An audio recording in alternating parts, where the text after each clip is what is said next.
시청자 여러분 안녕하십니까. 사단법인 배우고 나누는 무지개 배나TV입니다. 배나TV의 어려운 제작비 사정 개선에 동참해 주십시오. 후원 부탁드립니다. 후원은 후원 계좌, 해피나눔, 페이팔, 채널 멤버십으로 가능합니다. 이중 계좌는 수수료가 발생하지 않아 계좌로 후원해 주시는 것이 배나에 가장 많이 도움이 됩니다. 계좌번호, 후원 링크, 채널 멤버십 가입 링크는 댓글 공지 참조 부탁드립니다. 시청자 여러분의 많은 후원과 참여 부탁드립니다. 광고도 끝까지 봐주시고 구독 신청도 꼭 해주세요. 활발하게 소통하는 방송을 만들겠습니다. 감사합니다. 네, 안녕하세요. 안녕하세요. 네, 탈탈탈 2부 김국하 씨 모시고 김국하님으로 호칭으로 바뀌기로 했습니다. 저희보다 한창 누님이라서 김국하님을 모시고 오늘 1부에 이어서 수많은 이렇게 고초 끝에 한국에 오셔서 한국에서부터의 이제 정착 초기에서 지금까지 현재 여기 오시기까지의 과정들을 한번 이렇게 소설처럼 그 김국하님이 아까 말씀하신 함축을 해서 한번 2부에서 한번 다뤄보도록 하겠습니다. 네, 그래서 아까 1부에서 전에 이제 말씀한 것처럼 동생분들은 막내분은 4번, 바로 밑에 동생은 2번이나 북송을 당했어요. 그 과정에서 이제 나도 위험하구나 하는 가정에 이제 목숨을 버릴까도 생각한 가정에 이제 또 그 한국의 루트를 끼고 있는 지인을 알게 돼가지고 한국에 오기를 결심해가지고 3개월 7일이라는 시간을 걸쳐가면서 6개월 된 딸아이를 데리고 정말 한국 땅 밟기 전에 50만 원이라는 빚을 지고 한국에 왔어요. 그러면서 이제 2012년도 8월 24일에 공항에 딱 내렸는데 그때부터 이제 벌어지는 일들에 대해서 깊었던 일, 공항에서 인상 깊었던 일. 공항에서 인상 깊었던 일이요. 내 인생의 첫 비행기였잖아요. 근데 남들은 어떤지 모르는데 저는 한껏 부풀어 있어야 될 대신에 저는 두려움이 많았어요. 왜냐하면 50만 원 빚쟁이가 돼서 왔잖아요.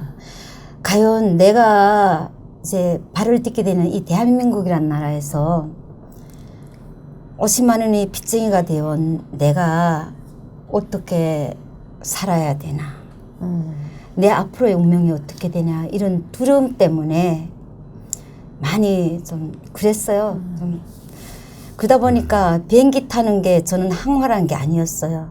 그냥 두려움이었어요. 저한테는 두려움 그 자체였어요. 인천 훗날에 제 국정원에서 저희 담당관 선생님이 저한테 이런 물음을 던지더라고요. 국하 씨는 이제 남들은 다 인천공항에 내리게 되면 대한민국 만세가 나간다는데 국하 씨 심정은 어땠어요? 그때 저는 눈물이 왈칵 쏟아져 나왔어요.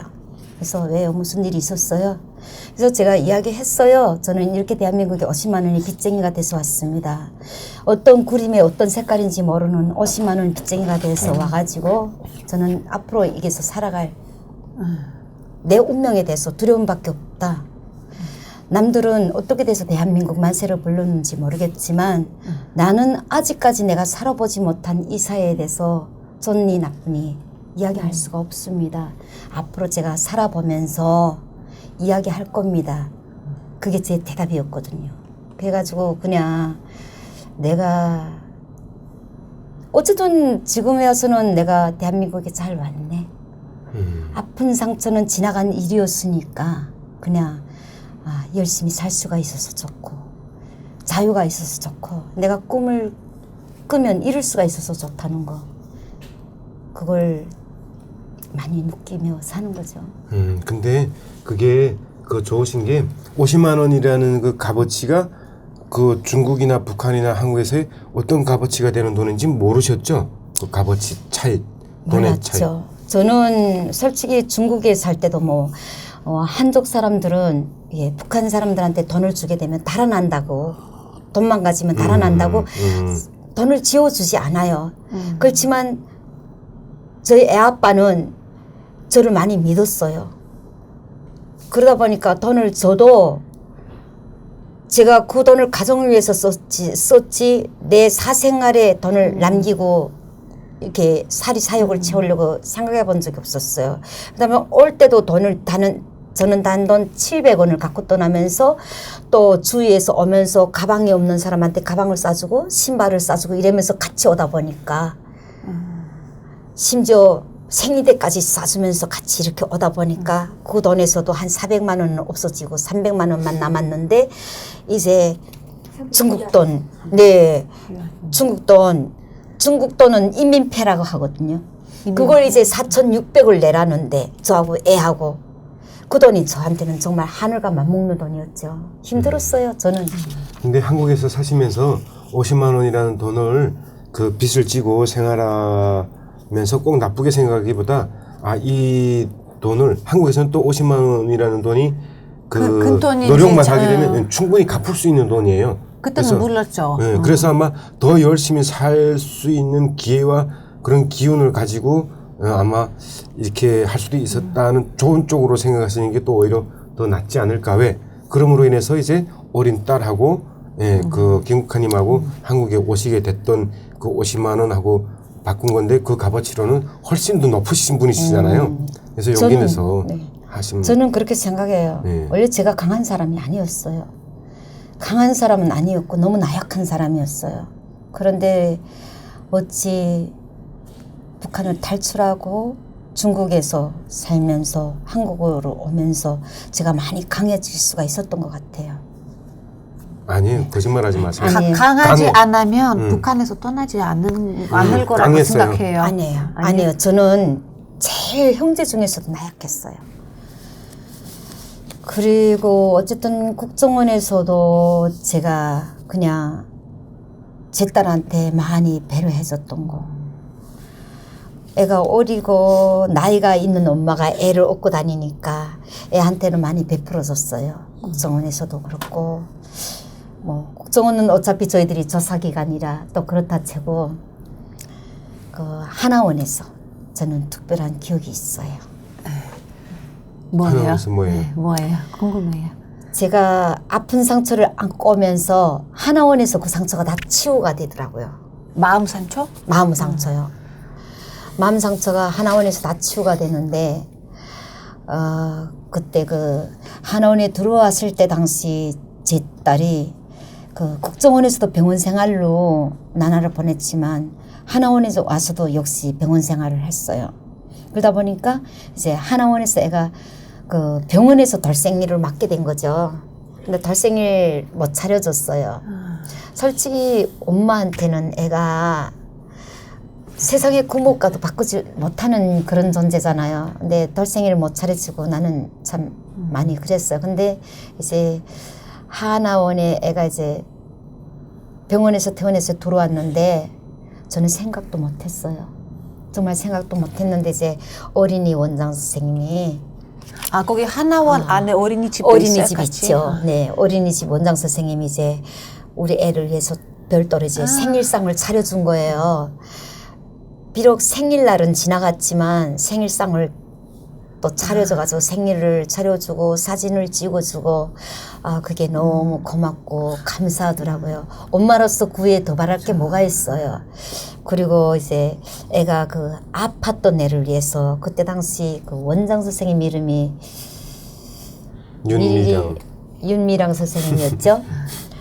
윤미랑 선생님이 저희 딸을 위해서 단독으로 방을 내주신 거예요. 단독으로 방 내줘가지고 남들은 이렇게 이제 교육받으러 나간 짬은 전기를 끄지만은 또 들어오면 전기 켜주고 하지만은 저희 방만은 24시간을 그냥 따뜻한 온도를 보일러. 보상 맞춘 거예요. 보일러를 켜준 거예요. 그러니까 애가 그 따뜻한 방에서 그냥 편안하게 그 주위 환경 소음에도 그런 게 없이 그냥 그럼 편안하게 애가 아픈 거는 이제 심한 감기 아픈 거예요? 아니었죠.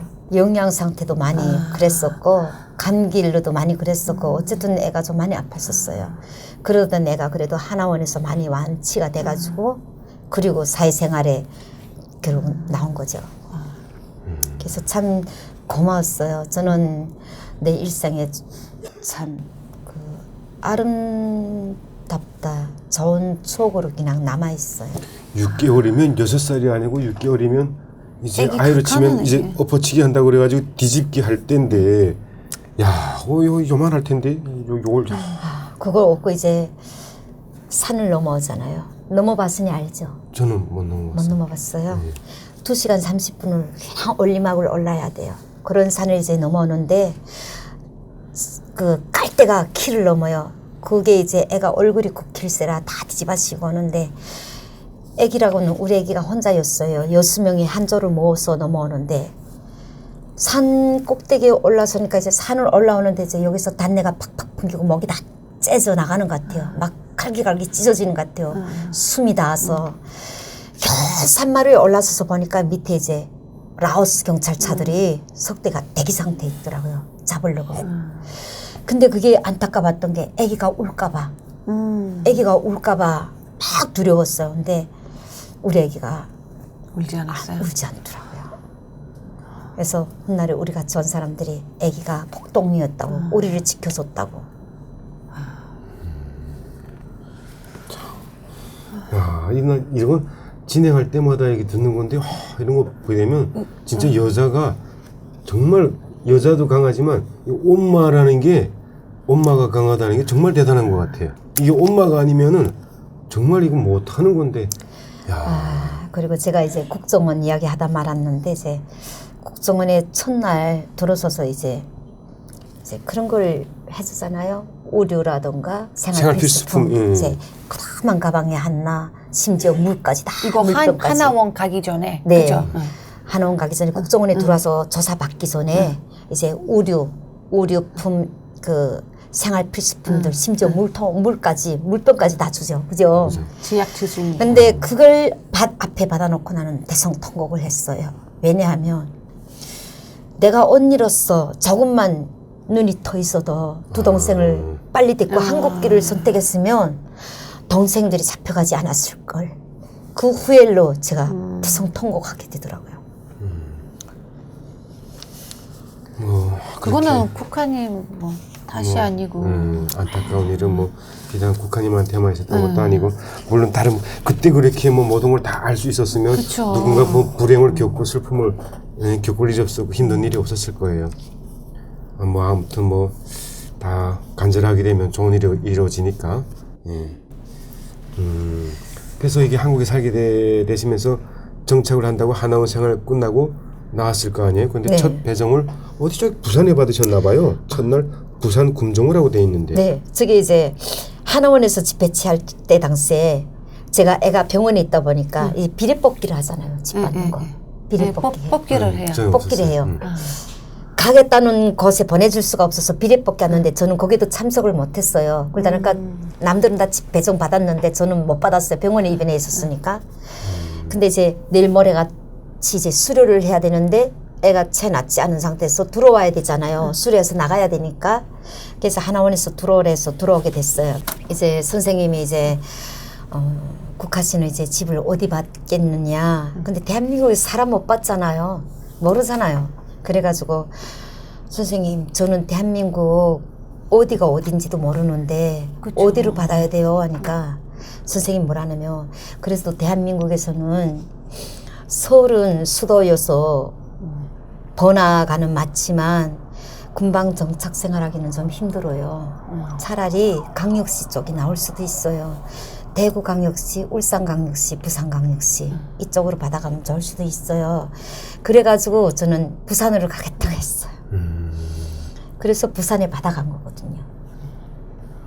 그랬구나. 부산에 이제 받아가지고 가시면서 처음에 가게 되면 뭐 도우미들이 오셔가지고 청소를 해주고 뭐 이렇게 하는데 다 저번 주에도 그 탈탈탈 촬영하신 분이 나왔는데 그 제 친구 김도동 씨가 쌀 한 줌도 없어가지고 굶었다 그랬거든요. 3일 동안 굶으면서. 저도 그랬어요. 저도 그랬어요. 그럼 겪으셨나요? 저도 그랬어요. 2월 24일 날에 이제 춥잖아요.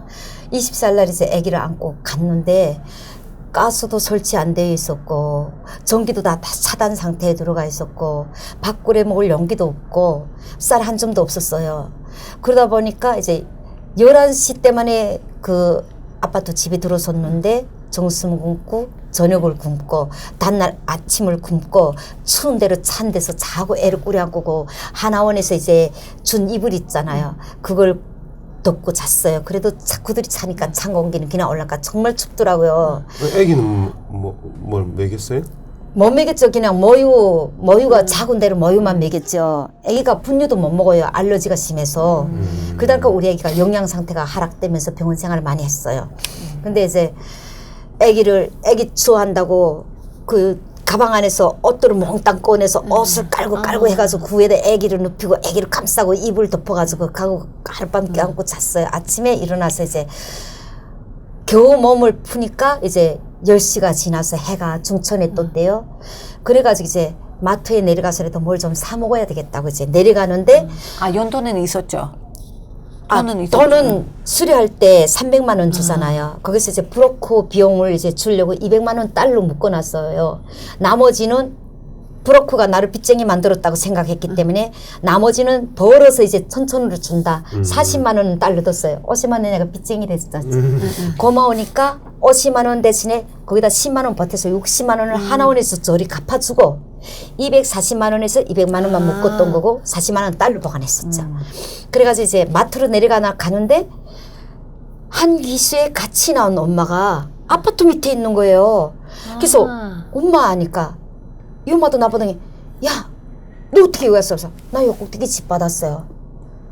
야, 나도 나는 같은 동? 나는 9층인데 나는 8층이고 밥 먹었니? 그래서 아니요, 저는 어제 점심도 굶고 저녁도 굶고 아침도 굶었어요. 그래서 마트에 뭐 사 먹으려고 내려가요 하니까 야, 우리 집에 올라가자.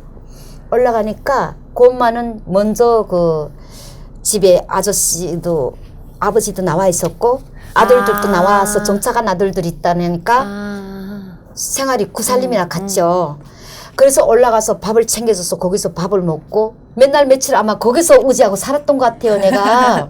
따뜻하니까. 네, 따뜻하니까 우지하고 살았던 것 같아요. 그래서 여기 살면서 그럼 뭐 일을 하셨을 거 아니에요. 여기 보니까 요양병원 자격을 따려고 하는데 사기 1년도 안 되는 대구 태구는 사기당했다고. 187만 원 사기당했어요. 아, 네. 이건 뭘까요? 제가 와서 참 별의별 일을 다 해봤어요. 식당에서 설거지도 해봤고. 그래서 이런저런 일을 다 하시면서 여기 187만 원이라는 돈 사기를 당했다고 돼 있거든요. 네. 이게 무슨 일인지 이게 뭔지. 제가 처음에 나와서 부산에 집 받아가가지고 빈집에 아파트에다가 애를 이제 잠재워 놓고 저녁 6시부터 12시까지 식당 설거지 그 부산에 가면 동기야 집이라고 있어요. 그 집에 가서 설거지도 해봤고 또 여기서는 대한민국에서는 자격증이 없이는 도저히 한 걸음도 안 되더라고요. 돼요. 네네. 그렇죠. 뭐 돈이 없으면 택시도 못 타는 것처럼 그렇더라고요. 그래가지고 자격증을 무조건 따야 되겠다. 그래서 이제 요양원버스 자격증을 따려고 이제 시도를 하던 찰나에 좀 애가 저한테는 솔직히 그냥 애를 두고 장애물이었다고 말하면 안 되겠지만 애가 좀 많이 저한테는 걸림돌이었어요. 솔직히 애가 어리다 보니까 뭘 마음대로 할 수가 없어요. 마음대로 할 수 없는 조건이어서 그래서 그러던 찰나에 누가 소개를 하면서 대구 테크노 학원이 간호학원이 통일부 하나원에서 지정한 교육기관인데 이제 애들이 어리고 이제 건강이 허락하지 않아서 이제 학교 출퇴근을 하면서 공부하지 못할 사람들을 상대로 이제 교육을 하는데 교과서는 학교에서 발급해주고 컴퓨터상으로 공부를 해가지고 거세만 학교 가면 된다. 그러면 자격증을 수여한다. 그래서 그러면 어떻게 해야 되나까 178만 2천이라는 돈을 내야 된대요. 그래서 무조건 나는 그때 당시 자격증을 져야 되겠다는 생각했어. 정말 남새 채소도 못 사 먹으면서 꼬깃꼬깃 모았던 돈, 최대한 네, 아끼고. 정말 최대한 아꼈던 돈을 내놓고 자격증을 따려고 했는데 교과서는 발급해 왔어요. 그리고 시험도 봤어요. 그런데 결국 뒤따른 게 이제 경찰 조사가 들이닥친 거죠. 이제 학교가 불법 교육을 했다는 거예요. 네, 불법 교육이라고 이제 경찰 조사가 붙어가지고 이제 저는 뭐 공부를 못해서 저는 자격증에 고시에 합격을 못했으니 저는 뭐 그런 수료증 없으니까 뭐 장려금 같은 것도 못 타먹었어. 벌금 낼 일은 없지만 제주에 저하고 같이 그 공부를 했던 애들은 거기에 합격했던 애들이 이제 시간 수당이랑 타먹은 아들은 그 벌금도 내고 또 벌금은 벌금대로 내고 또 정착금도 다 잘리고 했더라고요. 그때 아니 당시. 학생들 왜 벌금을 내요? 그러니까 그때 불법 학교 다녀서 그때 당시는 좀 억울했어요. 불법 그 교육을 모르는 받은 상대로 우리는 하면은. 법을 모르는데 우리한테 책임을 모르니까 좀 많이 억울했었죠. 그리고 그분은 1년 3개월이라는 징역을 갔다 왔어요. 제가 그때 억울해서 대구 태권도 학원까지 찾아갔어요.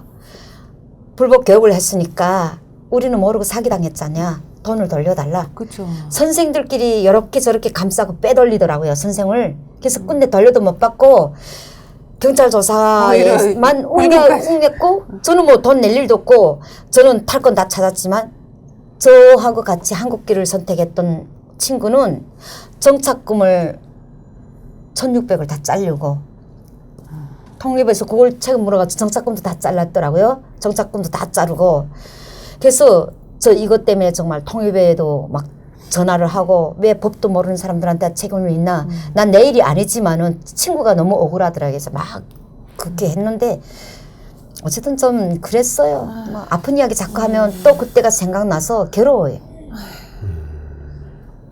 여유 있을 때는 정말 이거 어떻게 이거 황당하네 이거 진짜. 그래서 그냥 이게 180만 원이라는 돈이 정말 그때 당시는 없어가지고 채소단 사 먹고 모은 돈인데 그러니까 야 이게 어마어마하게 큰 돈인데 그렇죠. 그때는 참으로 우울증이 와가지고 밖에도 나가기 싫을 정도로 내가 아마 나는 강하지 않았어야 해도 내가 강했던 것만 사실인 것 같아요. 아, 애를 봐서라도 내가 살아야 되니까. 그래서 그냥 딛고 일어선 거죠. 그냥 강해진 거죠. 네. 정말 이런 일은 정말 두 번 다시 추후에 올 북한 사람들도 그렇고 지금 살고 있는 많은 탈북자들도 두 번 다시 좀 안 겪었으면 좋겠다는 바람이 있네요. 그리고 이게 대한민국 정착 2년 차부터 자영업자로 활동을 했어요. 그 후 교통사고도 당했어요. 네. 그리고 가게도 접었네요. 근데 네. 이 자영업이 2년 차부터 무슨 자영업 했고 접었다는 게 허브집을 했어요. 아 맥주요? 네. 상당히 제가 좋아하는 건데. 저는 술 한 잔도 못 먹고 맥주 한 컵도 못 먹으면서 시작했거든요. 아, 시작해서. 사장님으로 네네, 시작하는 네, 거예요. 시작하면서 참 어려움도 많이 겪었어요. 정말 그때는 대한민국 분들에 대해서 알지도 못하면서 사업을 시작하다 보니까 지금 이렇게 막말하면 대한민국 분들은 웃으며 롱질사 말해도 뭐 18 이 소리를 하는데 그때 당시는 저는 그 말이 막 나를 낳아준 엄마를 욕하는 것처럼 막 들리더라고요. 아, 그게 작년도에 지나가서 그래요. 18년도가. 올해 지금 19년도는 그냥 지나간 세월을 욕하는 거예요. 제가 손님이 들어와가지고 빈컵을 달래서 빈컵을 줬는데 막 막걸리 쏟아가지고 막 마시더라고요. 그래가지고 막 어디서 술 한잔 하고 온 것 같은데 막 취해가지고 제하고 말투가 다르니까 막 뭐 북한 간첩이 아니냐 뭐 어쩌냐 이런 시비를 까다 보니까 18 하는데 북한 간첩이 아니냐 이런 말 물어보는 거는 저는 괜찮았어요. 그런데 그 18이라는 말 한마디에 눈물이 펑펑 쏟아지는데 진짜 엄청 울었어요. 그때가 딸이 이제는 막 2년 차가 지나가다 보니까 딸이 3살이 접어들었잖아요. 딸이 TV를 앉아 보더니 아장아장 나한테 걸어온 거예요. 저쪽 편에도 또 다른 손님들이 있었어요. 그러더니 저를 막 눈물 닦아주며 얘가 하는 말이 그래서 저는 우리 딸이 예사롭지 않다고 생각하거든요. 엄마로서가 아니라 엄마 울지 마. 내가 이제 광고를 이만큼 해서 엄마 돈 많이 벌어줄게. 근데 저는 그때 애가 하던 말을 잘못 들은 줄 알았어요. 그런데 이제 뒤에 있던 손님들이 그 5분이었는데 그분들이 일어나서 이 짝 3분을 내쫓더라고요. 아무리 여자가 하는 영업장이라도 이거는 경우가 안 되지 않냐. 사장님이 뭘 잘못했냐. 당신들이 요구하는 대로 다 해줬지 않냐. 뭘 잘못했냐. 말투. 그래 저분이 북한에서 오신 분이 맞다. 북한에서 왔는데 당신한테 뭘 잘못했는데 이러면서 나가라고 내쫓았어요. 그리고 그 분이 저한테 와서 그때 그분이 아마 현장 소장이라고 그랬어요. 와서 하시는 말씀이 사장님 애한테서 이렇게 연약한 모습을 보이면 애가 약해져요. 애가 약한 엄마 손에서 애도 약해지고 애가 돈이라는 개념을 먼저 머리에 심게 돼요. 방금 전에 애가 하는 말 들었어요? 광고를 많이 해서 돈을 벌어준다잖아요. 애 앞에서 눈물을 보이지 마세요. 이러더라고요. 아, 저는 제가 그냥 애를 하나 데리고 한국에 와서 살면서 딸한테 모든 걸 걸었어요.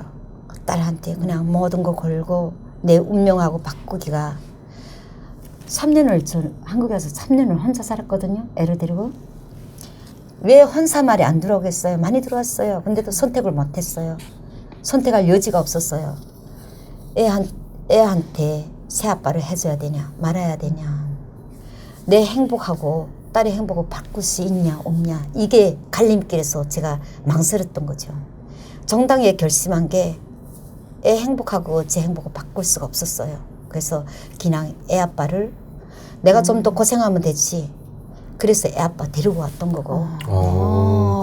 대단하십니다. 그럼 애 아빠랑 애기 3살 때부터 같이 사시는 거죠? 그죠.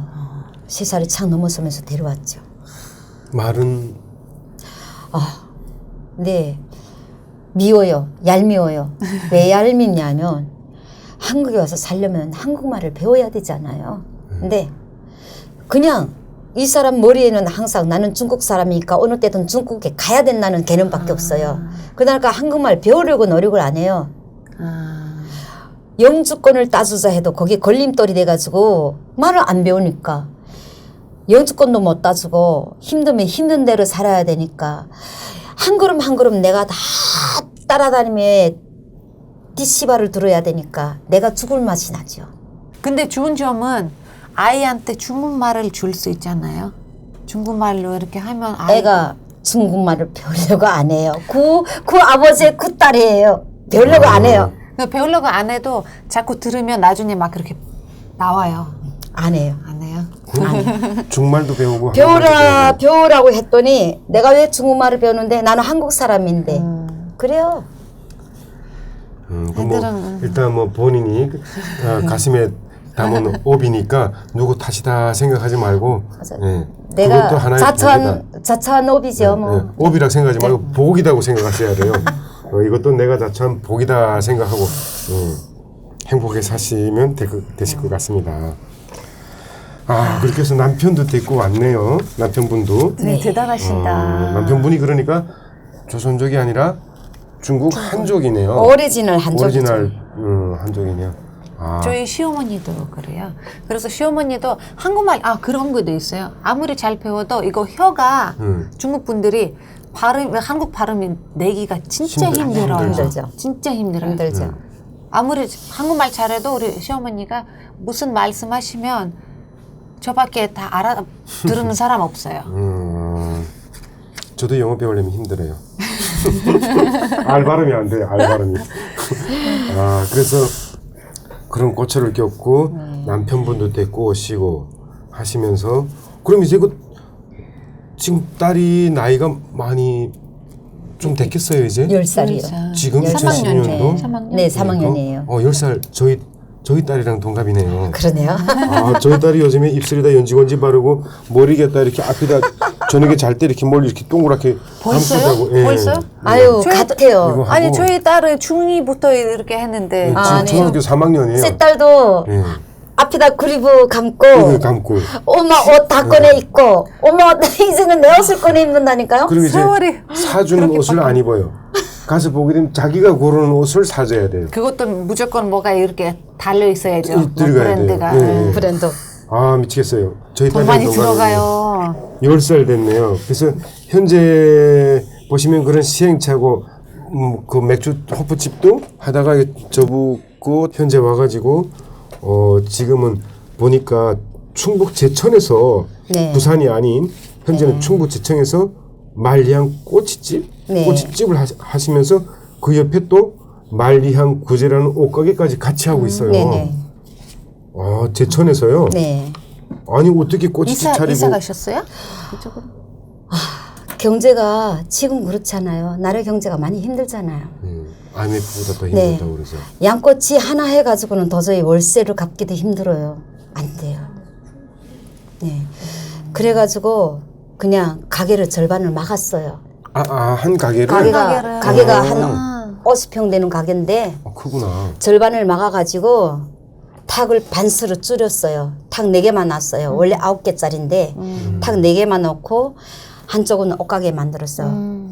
낮에도 그냥 낮에는 옷을 팔고 저녁에는 오후 6시부터는 밤 12시까지는 그냥 양꼬치 장사하는 걸로 그냥 나름 열심히 살아보느라고 하는데 왜 안 돼요? 이걸 언제 하신 거예요? 언제 시작하신 거예요? 양꼬치는 한 2년 차가 됐고 2년 됐고? 네. 아. 그 전에도 식당을 하다가 교통사고로 나서 접고 그리고 집에서 쉬면서 원주 간호학원에 가서 요양보호사 자격증을 땄어요. 저는 땄어요? 내가 사기당하고? 결심하고 사기 당한 후에 나는 내가 결심한 것까지 하는 성격이 있어가지고 땄어요? 네, 원주에 다니면서 출퇴근을 했어요. 제천에서 원주 차를 끌고. 멀어요? 한 30분 거리 네, 돼요. 네. 그 거리를 아침 저녁으로 차를 끌고 통근하면서 27명 중에 제가 딱 탈북자 한 사람. 저는 상상도 못했어요. 내가 합격되리라고는. 11명이 합격된 소박에 정말 누구 맞다나 말도 잘 안 되잖아요. 한국 분들이 아리까리 하는데 저는 선생님 제가 이거 까리까리 합니다 하면 웃음보가 터지잖아요.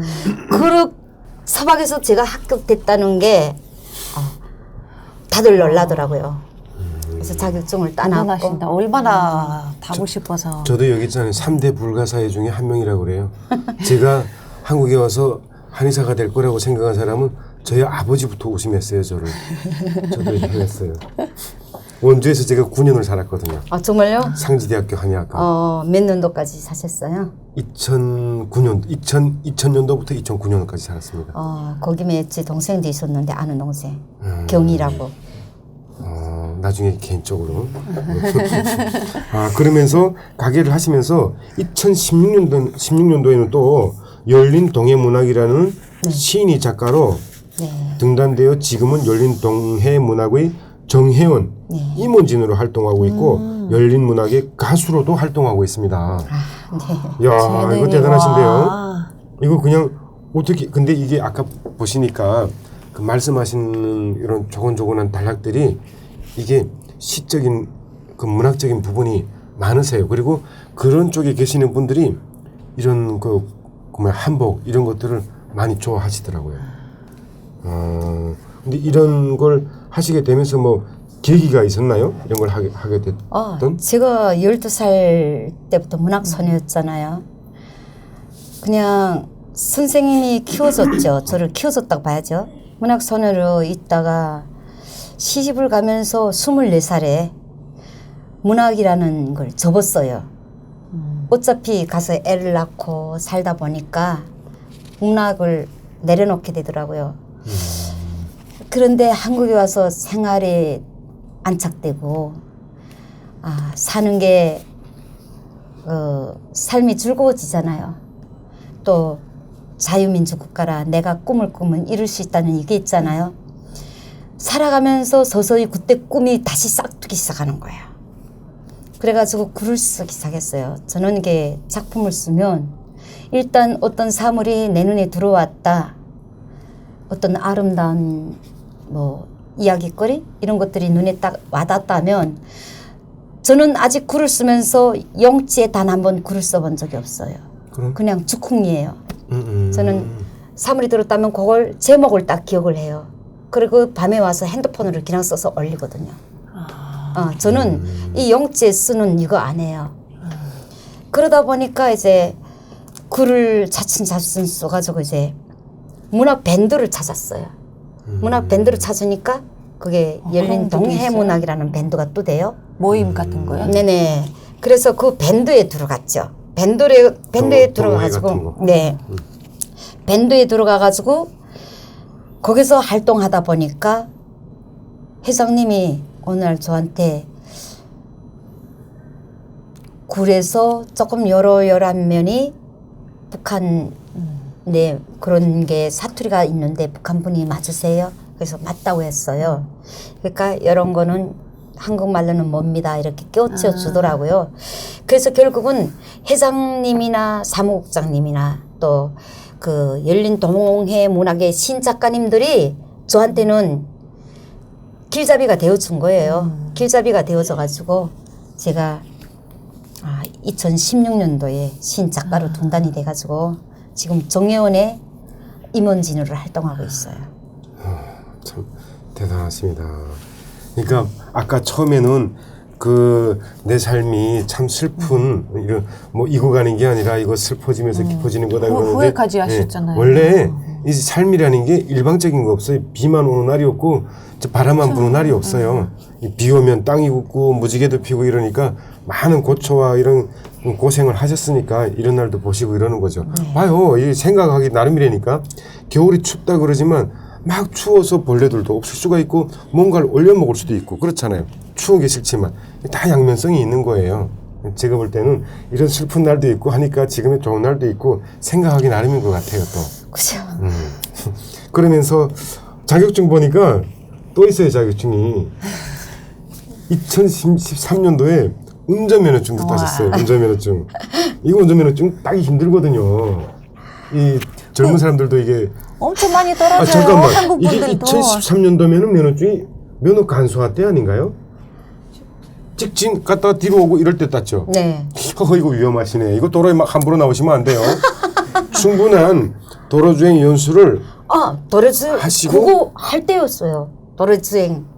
A 코드, C 코드 이거 다 할 그거 때였어요. 할 씌워주는 때였어요? 거는 아, 씌워주는 아. 15년 때부터.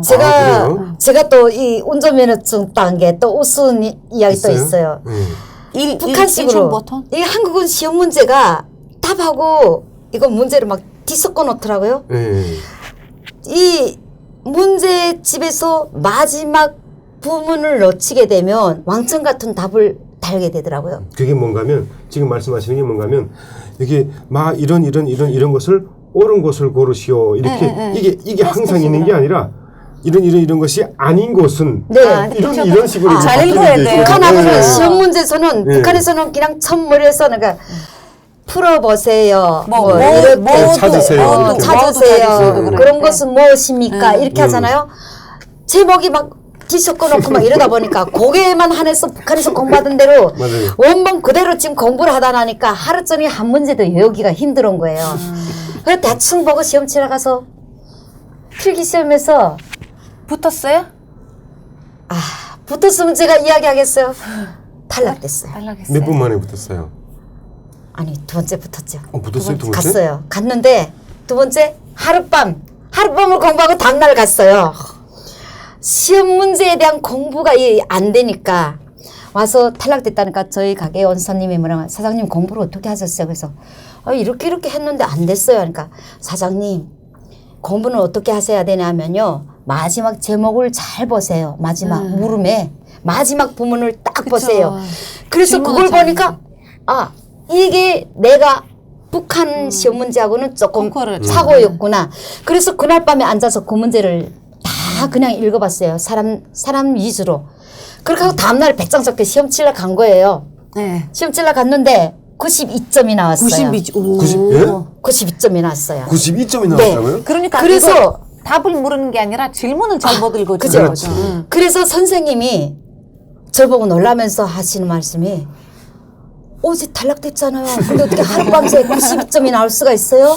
이거는 아주 기적 중에 기적이 아니에요? 이러는 거예요. 그래서 선생님 사실 저는 북한 사람이거든요. 그러다 보니까 질문에서 마지막 끝 부분을 제가 잘 안 보고 했어요. 그래서 그렇게 된 거예요 했더니 축하합니다.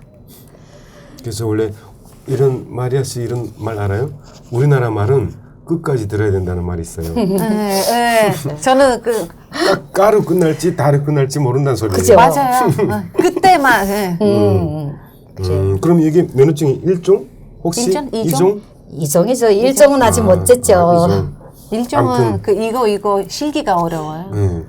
아무튼 축하드립니다. 이로써 이렇게 자격증이 2개, 저도 자격증 2개 있어요. 운전면허증과 의사면허증 2개입니다. 저랑 같으시네요. 축하드립니다. 아무튼 뭐 많은 일을 겪으시면서 지금 웃으시면서 얘기하시니까 이런 살아온 가정들이 좀 차 이렇게 나아지고 막 괜찮아지고 풀어지고 이런 것들이 막 몸에 막 혼이 실려서 막 말씀을 하시는 게 보기 좋네요. 그래서 앞으로 이게 한국에 사시면서 다시 살다가 북한에 다시 가실 건 아니시잖아요. 한국에서 사시면서 혹시 앞으로도 이렇게 하고 싶은 일 이렇게 있냐 했더니 여기 답변에 시인 작가로 활동하면서 또 다른 희망을 가지고 기자나 작곡가도 하고 싶은 게 꿈이다 이렇게 돼 있어요. 네. 그러신가 봐요. 저는 지금 신작가 활동하면서 사람 욕심이라는 게 내가 다른 쪽으로 욕심을 내면 그게 욕심이겠죠. 근데 저는 그냥 신작가 활동하면서 기자가 되고 작곡가가 꿈이에요. 이런 꿈은 정말 괜찮은 꿈이라고 근데 생각해요. 제가 작곡가가 꿈이다. 이게 어떤 사람은 작곡을 해서 뭐 저는 아니에요. 내가 노래를 만들어서 같은 고향에서 온 분들이 그 노래를 돈을 떠나서 그 노래를 무대에서 부를 수만 있다면 거기서 저는 행복을 찾을 것 같아요. 좋네요. 이런 꿈 정말 이런 꿈은 10번 100번 꿔도 괜찮은 것 같아요. 그리고 이런 좋은 꿈은 꼭 다 실현이 되더라고요. 꼭 이루어지시길. 그럼 작곡을 바라겠습니다. 이제 배우고 계시는 중이세요? 제가 그런 노래는 많이 곡을 못 따라 그렇지 그냥 써놓은 것들은 많은데 작사? 이제 작사는 해놓은 거 많은데 이제 제가 악기에 그게 없잖아요. 그래서 이제 피아노 학원 같은 것도 제가 다녀야 될 것 같고 그냥 악보 대가리 안 그려놓고는 녹음으로 노래를 잡곤 해요. 잡곤 해요. 녹음으로 그냥 도레미아 솔라시도에 맞춰가지고 하긴 해요. 하는데 그다음에 이제 콩나물 대가리는 제가 아코디언 할 줄 아세요? 잘 몰라요. 그래서 도레미아 솔라시도 삑삑삑삑은 해요. 그러니까 집에 있어요? 거기에 맞춰가지고 해가지고 이제 편곡을 부탁만 드리려고. 아니 나 이제 말씀 중에 악보 대가리가 너무 웃기다 그랬어. 콩나물 대가리. 북한에서는 이게 그 쏘름표에 달린 이거 있잖아요. 이런 걸 이제 악보 대가리 또는 콩나물 대가리라 그러거든요. 선생님들 자체가 이제 얘기를 그렇게 하시니까 이해해 주시기 바랍니다. 통일이 된다면 하고 싶은 일이 있어요? 통일이 되면 저는 한마디로 말하면 고아원이나 노양병원 같은 노양원이죠. 병원이 아니고 노양원 같은 거 설립해가지고 그냥 독거노인들한테는 자식이 되어주고 그냥 부모 없는 애들한테는 엄마가 되어주고 싶은 게 내 꿈이에요. 왜냐하면 노양과 요양은 다릅니다. 네. 요양. 네, 그냥 부모님들을 일찍이 효도란 거 못 해봤잖아요. 그냥 떠나보내다 보니까 그게 많이 안타까웠어요. 그래서 내 부모들한테 해드리지 못한 거 그냥 남들이라도 내가 베풀 수 있는 과목을 베풀고 싶고 또 자식들을 일찌감치 저렇게 헤어져서 이러다 보니까 그걸 또 다른 애들이 모습을 보면서 채워가고 싶은 그런 마음이 있어요. 그래서 꿈이 그거예요. 지금 아무쪼록 한국에 오신 지가 벌써 10년 아직 안 됐죠. 2012년 10년은 안 됐지만 12년, 지금 채워가고 있죠. 7년 7, 8년 됐네요. 만 8년 요즘 지났어요. 7, 8년 네. 됐는데 이렇게 이제 많은 후배들도 또 생겼고 지금도 많이 이제 오시고들 계시지만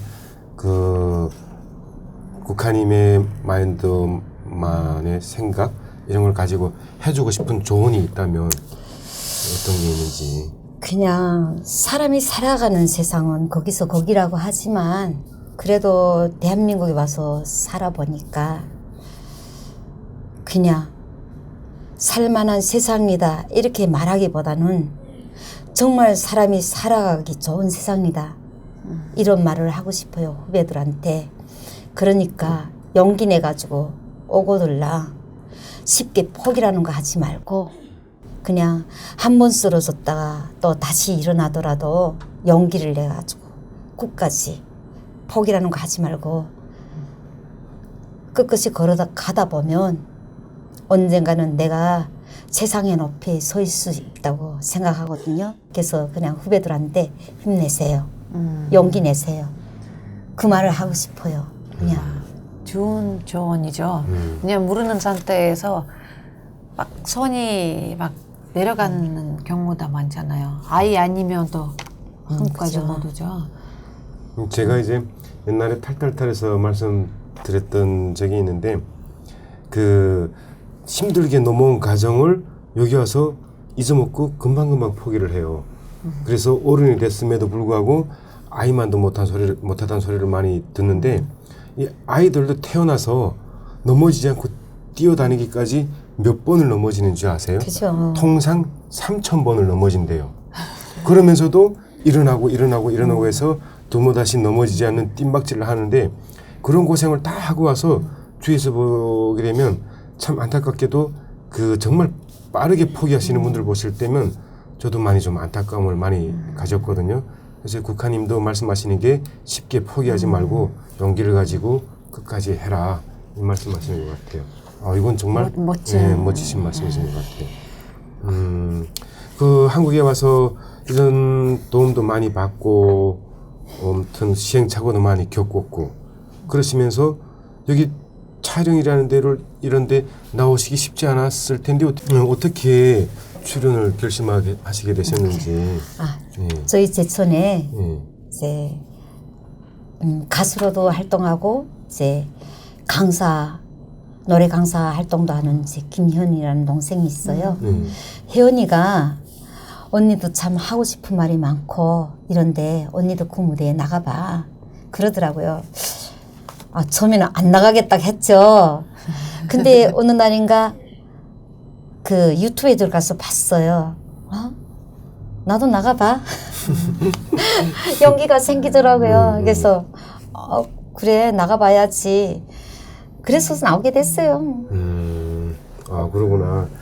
물론 여기 이제 그 1부나 2부 통틀어서 2시간밖에 안 되잖아요. 네.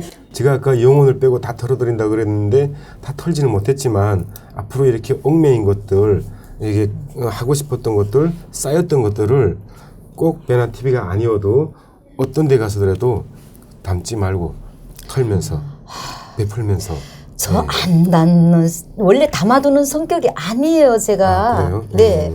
보면 몰라요. 제가 아까 말씀드렸잖아요.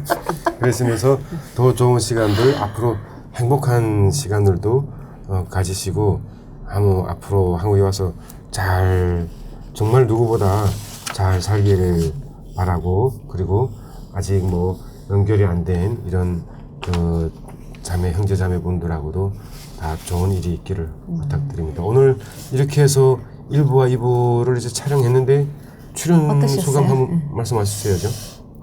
출연하다 보니까 그 옛 기억들이 새록새록 다시 살아나네요. 네.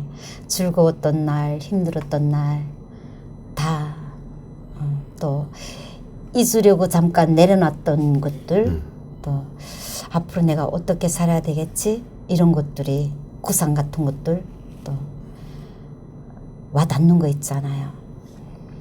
또 이 출연하게 되면서 참 고마웠던 분들한테 하고 싶었던 이야기도 많고 이 기회에 일일이 다니면서 인사할 수는 없었거든요. 그래서 그냥 제가 중국에 들어왔을 때 참 저희를 따뜻이 맞아줬던 그 연변에 있는 그 조선족 분인데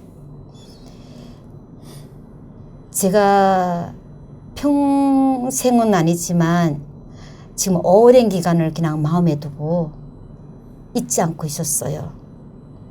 언젠가는 내가 꼭 가서 인사를 해야 되는데 하루 한 끼 밥이 내 평생을 좌우지를 해서가 아니라 그냥 모르는 사람들을 따뜻이 받아들여주고 잠에 드신 어머니를 깨워서 밥 차려주고 옷이 갈아입으라 다 갈아입혀줬던 고마운 분 평생 잊을 수가 없죠. 그런 분들한테 인사하고 싶어요.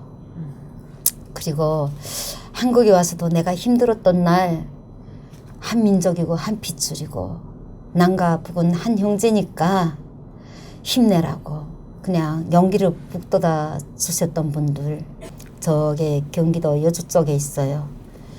두 부부 내외가 자주 김치도 담그다가 주고 애한테 필기가 이거 학용품 그런 것도 갖다가 지금부터 한 발 한 발 공부를 시키라고 일해줬던 분들 참 너무너무 고마웠던 분들 내가 힘든 날 손 내밀어 준 분들이 어떻게 있겠어요. 내가 죽어서 눈에 흙이 들어가도 잊을 수가 없는 분들이에요.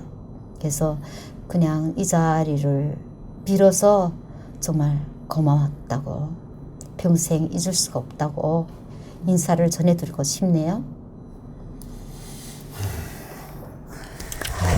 옆에서 이렇게 말씀하시는데 중간중간 6번, 7번 넘게 이렇게 막 눈물을 많이 머금으셨어요. 다 그렇게 바라는 김국화님이 이렇게 바라시는 그분들이 충분히 다 잘 되시리라고 보고 또 그렇게 될 것 같습니다. 그렇게 되기를 또 바라고 오늘 참 멋진 분이시죠. 네, 아니 제가 아까 말씀드렸잖아요. 딱 보이는 이미지가 세다니까 강하다니까 쉽게 포기를 할 줄 하지 않으시는 그 내면에 정말 여성다움은 그대로 품고 계시는 아주 진정한 어머니십니다. 네. 그리고 50대니까 이제부터 삶이 시작이라고 생각하시면서 더 즐겁게 그 생활을 보낼 수 있어요. 여기 한국의 노래 보면 100세 인생이라는 노래가 그쵸. 60세부터 시작이 60세부터 시작이에요. 1절이에요.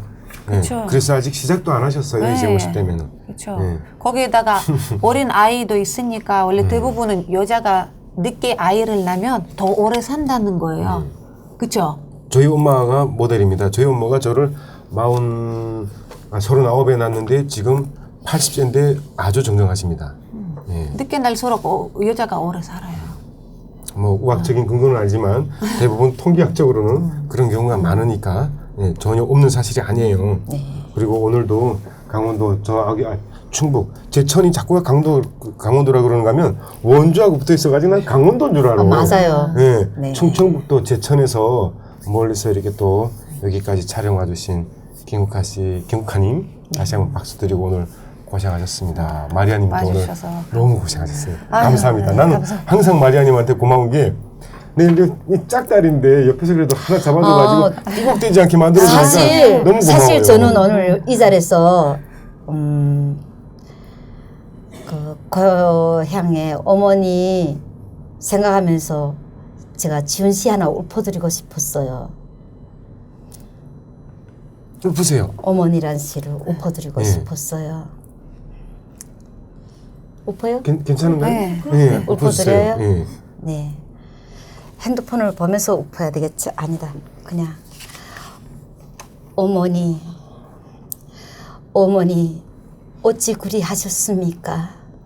산이면 산, 둘이면 둘, 즐거움으로 가시는 줄만 알았습니다. 어머니가 켜섰던 산나물이 어머니 육체였고 빗땀이었는 줄 몰랐습니다. 어머니가 꼬깃꼬깃 모아두신 돈이 가파른 산길이 그려져 있는 걸 몰랐습니다. 한 번뿐인 어머니 삶 보상할 수 없게 가슴이 미어지게 아픕니다. 어머니 그냥 간단하게 썼습니다. 되게 이게 나이가 깊어요. 뭐구나. 나이가 뭐구나 어릴 때 들으나 이 엄마라는 어머님이라는 얘기 나오면 엄마라는 얘기라고 나오면 왜 이렇게 막 가슴이 짠하고 자꾸 불효자식 같은 느낌이 드는지 모르겠어요. 저도 이제 집에 오늘 저녁부터 가서 전화부터 하고 저희 어머니가 어머님한테 계세요? 잘해드렸어요. 80세인데 잘해야 되겠네요. 저는 그냥 부모님들이 계신다면 제가 가장 부러운 게 그거예요. 부모님이 계신다면 저는 그냥 아무 생각 없이 나가는 말이 잘해드리세요. 후회하지 마세요. 이거예요. 그냥 저처럼 후회하지 마세요. 아무튼 명심하겠습니다. 그리고 마리아님 오늘 도와주셔서 너무 감사하고 그리고 앞으로 김국환님은 다시 한번 말씀드리지만 좋은 이들만 있으시길 바라고 따님도 이제 아프지 말고 건강하게 컸으면 좋겠습니다. 학원도 보내세요. 네. 댄스 학원. 네. 오늘 고생하셨고 네, 여기서 탈탈탈 김국환님을 모시고 영혼을 뺀 나머지를 턴 부분 여기서 끝마치도록 하겠습니다. 고생하셨습니다. 고맙습니다. 수고하셨습니다. 네, 고생했어요. 베나TV 최신 영상 알림을 받으시려면 이쪽 구독하기 버튼을 꾹 눌러주세요. 후원은 계좌이체, CMS, 휴대폰 결제, 페이팔 통해서 하실 수 있습니다. 광고를 끝까지 시청하시는 것도 후원에 도움이 됩니다. 더불어 채널 멤버십에도 꼭 가입해 주시고 실시간 방송 채팅 참여도 많이 해주세요. 열심히 하겠습니다.